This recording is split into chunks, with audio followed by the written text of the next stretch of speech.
Me llamo Javier y lo que voy a contarles me costó mi carrera, mi matrimonio y muy probablemente me costará la vida.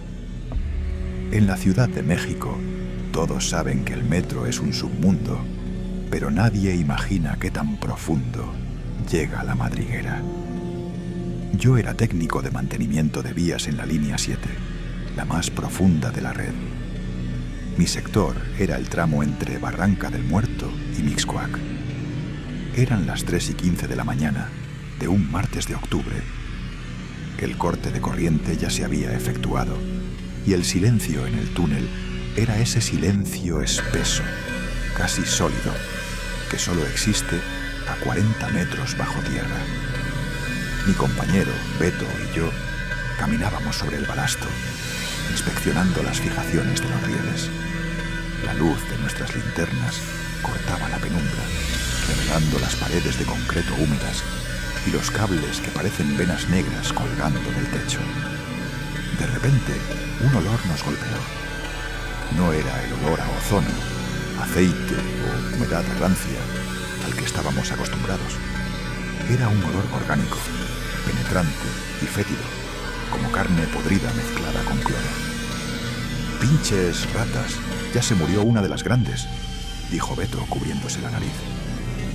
Pero no era una rata. Al girar en una curva del túnel, vimos a 3 figuras. Estaban de espaldas, agachadas junto a una de las rejillas de ventilación, que, en teoría, daban a un foso sellado desde los años 80. Llevaban el uniforme naranja de alta visibilidad, pero algo no cuadraba. Los hombros eran demasiado anchos y los brazos eran desproporcionadamente largos, terminando en dedos que rozaban el suelo. ¿Quiénes son ustedes? ¿De qué cuadrilla vienen?, gritó Beto, iluminándolos directamente. Lo que pasó después me persigue cada vez que cierro los ojos. Las 3 figuras se incorporaron con una lentitud mecánica, un crujir de articulaciones que sonaba como ramas secas rompiéndose. No se dieron la vuelta de inmediato. Primero, vi cómo sus cuellos giraban casi 180 grados. Bajo la luz de nuestras lámparas, la piel de sus rostros parecía una máscara de látex mal ajustada. La textura era cerosa, de un gris verdoso que no reflejaba la luz, sino que parecía absorberla. Pero lo peor fueron los ojos. Eran grandes, de un color ámbar eléctrico, con pupilas que no eran redondas, sino hendiduras verticales que se dilataron violentamente al contacto con nuestra luz. Uno de ellos soltó lo que tenía en las manos. Era un gato callejero, o lo que quedaba de él. Estaba desgarrado con una precisión quirúrgica que ningún animal podría lograr. «Vámonos, Beto, vámonos ya», susurré, sintiendo un frío que me helaba la médula. Pero Beto, en su terquedad, dio un paso al frente.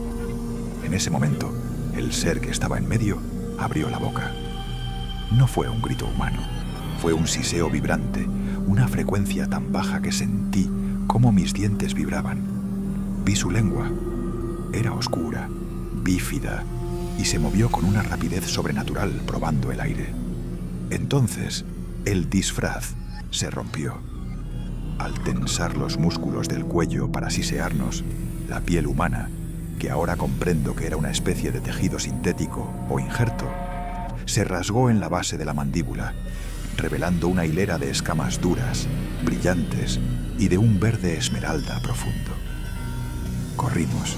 Dios mío, cómo corrimos. Escuchábamos sus pasos detrás de nosotros, pero no eran pasos humanos. Era un golpeteo rítmico, como garras de acero golpeando el concreto. Lo más aterrador es que no intentaban alcanzarnos de inmediato. Se comunicaban entre ellos con chasquidos y silbidos que resonaban en las paredes del túnel, como si estuvieran coordinando una cacería por diversión. Llegamos a la estación Mixcoac y subimos las escaleras de emergencia, como si el mismo diablo nos persiguiera. Al llegar a la cabina de vigilancia, le gritamos al policía de turno que había intrusos armados en las vías. El policía, un hombre gordo y con cara de sueño, nos miró con una calma que me dio más miedo que los seres del túnel. Ustedes no vieron nada, muchachos. Regresen a su oficina y firmen la salida, dijo, sin quitar la vista de sus monitores. Me asomé a la pantalla de la cámara 14, la que apuntaba al tramo de donde veníamos. La imagen estaba llena de estática, pero entre los puntos blancos se veía una figura alta, erguida, hablando por un radio que no era de los nuestros. El ser ya no llevaba el casco de seguridad. Su cabeza era alargada, con una cresta ósea que nacía en la frente y terminaba en la nuca. El policía cambió la cámara rápidamente y me sujetó del brazo con una fuerza inhumana. Javier, hay niveles en esta ciudad que no te pertenecen. Olvida el nivel 9. Olvida lo que viste si quieres ver el sol mañana. A Beto lo jubilaron por incapacidad psicológica 3 días después. Nunca volví a saber de él.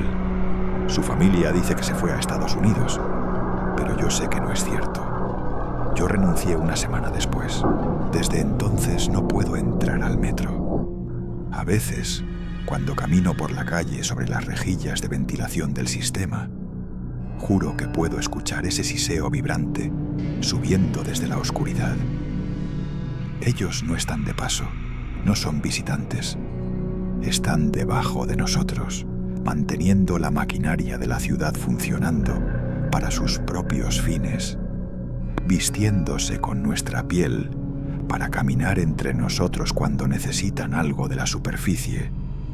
Si alguna vez vas en el último tren de la línea 7 y sientes que el vagón se detiene en medio del túnel sin razón y las luces parpadean, no mires por la ventana hacia la oscuridad del túnel, porque puede que alguien con ojos color ámbar y piel de escama te esté devolviendo la mirada.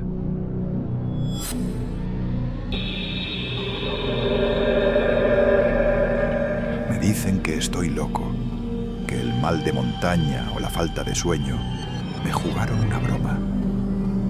Pero yo sé lo que vi. En la carretera que une Mexicali con Tecate hay un tramo donde las rocas parecen amontonadas por gigantes y el viento aúlla como si estuviera sufriendo. Ese lugar es La Rumorosa.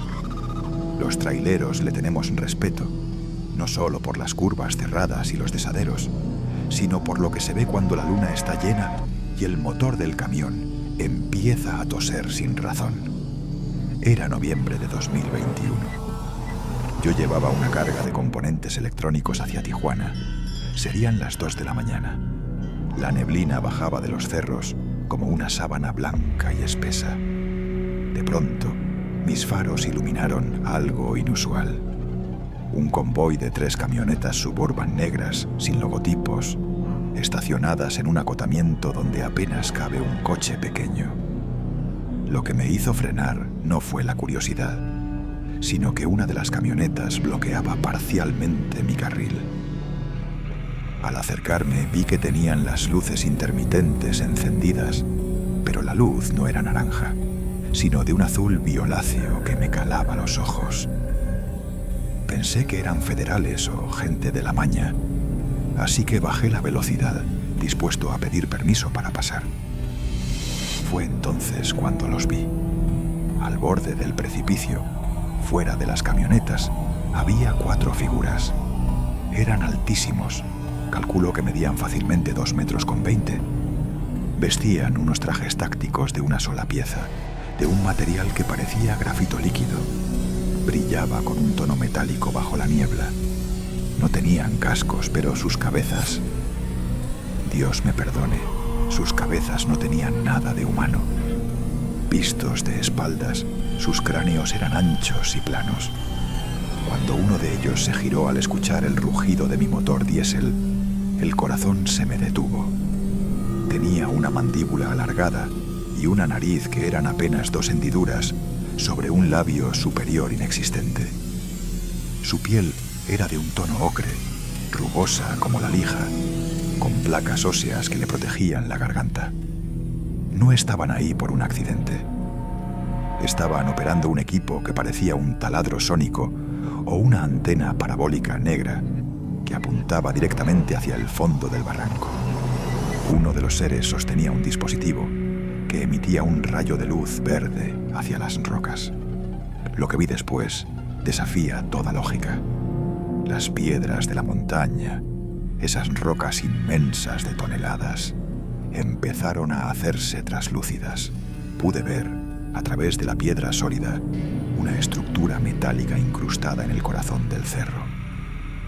Parecía una colmena, con pasadizos geométricos y luces que se movían en su interior.